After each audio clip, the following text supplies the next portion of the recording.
as y'all know, who's just This is Jonathan on the Half Steps, and make sure to text Jonathan on the Half Steps to Hispanic Charity Month plus Jonathan on the Half Steps to 32665. That way you'll be able to vote for your crowd favorite.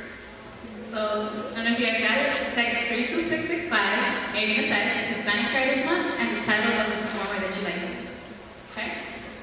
Before we go any further, we'd like to introduce ourselves first. My name is Carlos Rueda. I am a health science major, and I'm a freshman. My name is Sasha Suarez. I am a fourth year mechanical engineering major. Y yo soy boricua.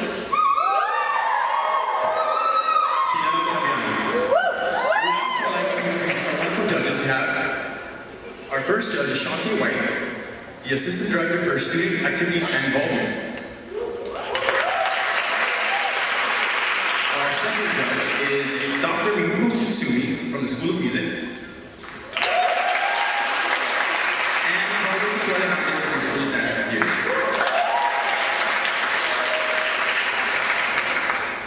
As litigators, many of us have family that have migrated from another country.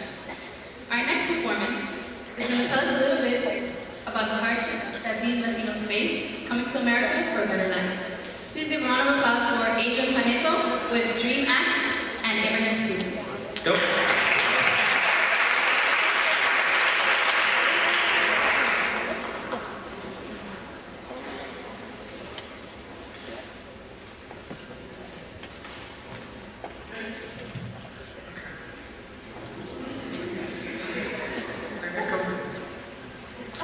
Well, a little bit about this piece. Started a couple years ago when a little bit down south in Immokalee, a couple of farm workers, they got deported because ICE, the immigration enforcement, deported them because the company got fed up with them because they wanted better wages. So I was protesting because of that, and that impacted me. And at the same time, I was volunteering at a middle school. And one of the kids that I was volunteering came up to me and said, "What's the point of going to college when I don't have papers to go? And I can't get financial aid." So as a result of all these things, I wrote this book. I hope you enjoy it. Sometimes I look at life and I try to understand it. I'm just a human being, but they call me a Hispanic. Illegal alien, I come from another planet, but I come from planet Earth and I still don't understand it. How a government can create an imaginary line, and once you cross, you'll never see the family you left behind. Back home, now I'm in this land on my own, but nothing but the shoes and the clothes on my back to call my own. I'm in the zone, I have to send money home. I try to get a job, but they pay way below minimum wage. They expect me to live like an animal inside a cage. I'm full of rage, I'm not an animal inside a cage. Plus, you call $6.75 a living wage? That's live like a slave wage. That's live like a slave until you meet the grave type of wage. Frustrated, I turn to my leaders and politicians, but trying to find one who listens to somebody who can't vote, now that's a mission. All this rhetoric that they help everyone is a superstition. I have no role models. Who am I supposed to follow? I can follow intuition to the bottom of a bottle, but getting drunk or wasted is not my thing because I'm blessed with a mind with the ability to think. So I think, what can I do in my situation? Perhaps I can get a higher education, go across the nation and speak about immigration. I was so excited, I filled out an application. But 6 weeks later, I got a letter in the mail that said, "You've been denied financial aid because you lack documentation. There's no place in education for illegal immigration." Man, you call this a policy? I call this discrimination. Don't I also deserve happiness and liberation? Alone, I turn to my Hispanic community, but there's no unity. All I see is disunity. The other day, I heard someone say, "Oh no, you're confused. I'm not Dominican, I'm Puerto Rican." Do you think the government knows the difference between a Colombian and a Costa Rican? Don't you think Congress laughs at this whole spectacle? As far as they're concerned, if you speak Spanish, then you're from Mexico. It seems every time I try to empower myself, I make them nervous. I make them panic. Maybe that's why they call me Hispanic, because I'm Hispanic.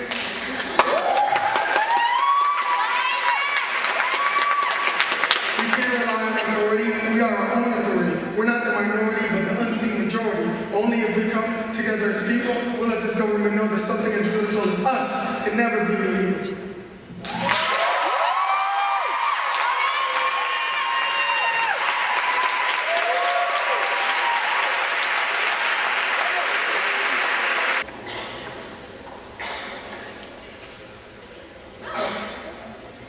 I was feeling that poem. That was pretty deep. That was pretty good. Yeah. Oh, remember, text 39665 if you like that performance. Because we want to know what your favorite is and we want to give you something a little more, right? Don't forget. So up next, we have another spoken word performance. This poem is about the vicious societal monsters all around us. Give a round of applause for J.R. Miller.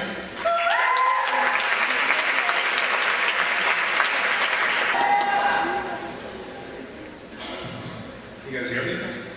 Sweet. I'm very happy I'm actually here today because this is actually my cousin's birthday and I wrote this poem about him, so I hope you guys like it.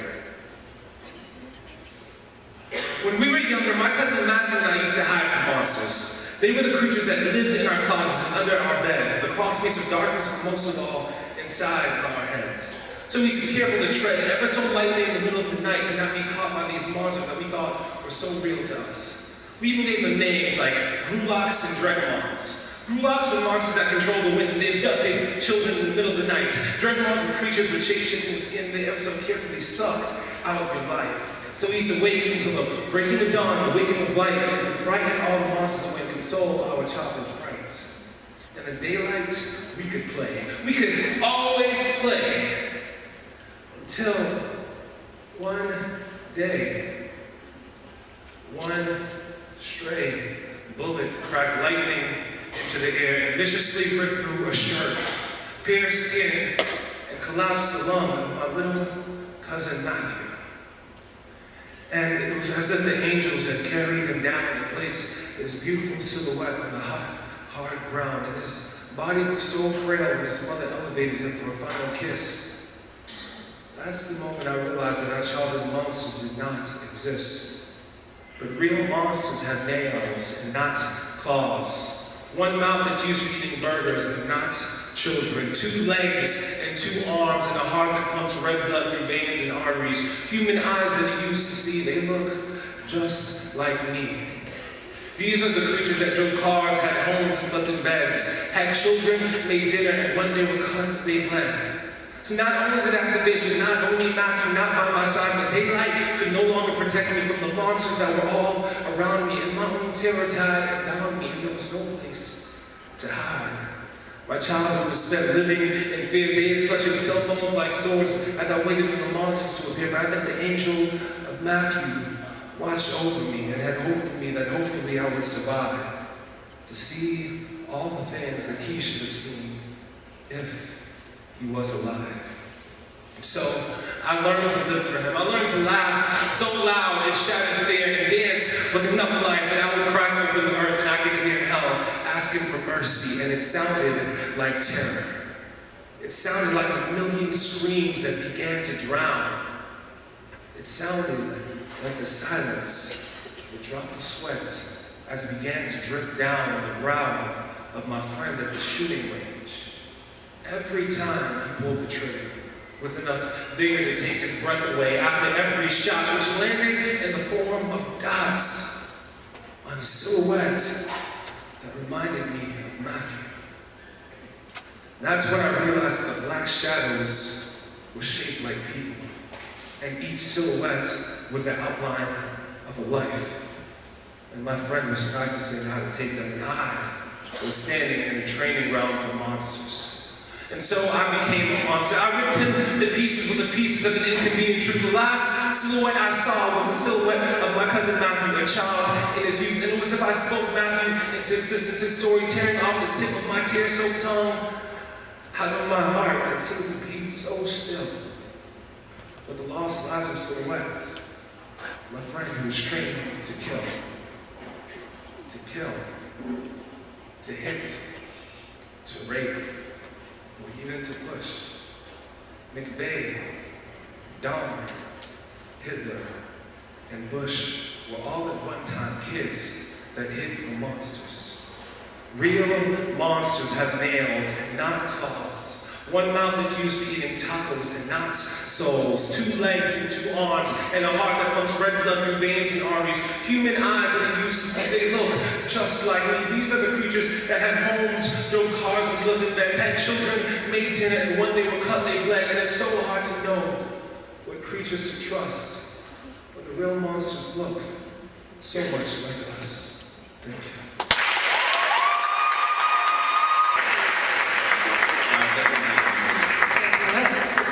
Well, as you and me already know, Children Beyond Our Borders, also known as CBOB, is the official philanthropy of the Hispanic Heritage Month of 2010. What's the brand like? Cans or something? School supplies? School supplies. School supplies. They can definitely drop off the school supplies right here in front of the stage. That's right. Do you know what the purpose of Children Beyond Our Borders is? I'm not really sure. The purpose of Children Beyond Our Borders is to fight social injustices in Latin America. They also create awareness about the issues facing internally disparate. Sasha, by any chance, are you roller skating? You roller skate? No, not at all. Me neither. I used to go to Hot Wheels back in the day, and man, I could never, ever get into a ring. Ever. Hot Wheels? Yeah, Hot Wheels. Hot Wheels and like Opalaka? No. Over time. No. Candle. Sorry, I thought she was rollerblading or Rick Ross. Well, this next performance is definitely going to get you into the ring. Let's give a great round of applause for jam skating with Ryan Valdez.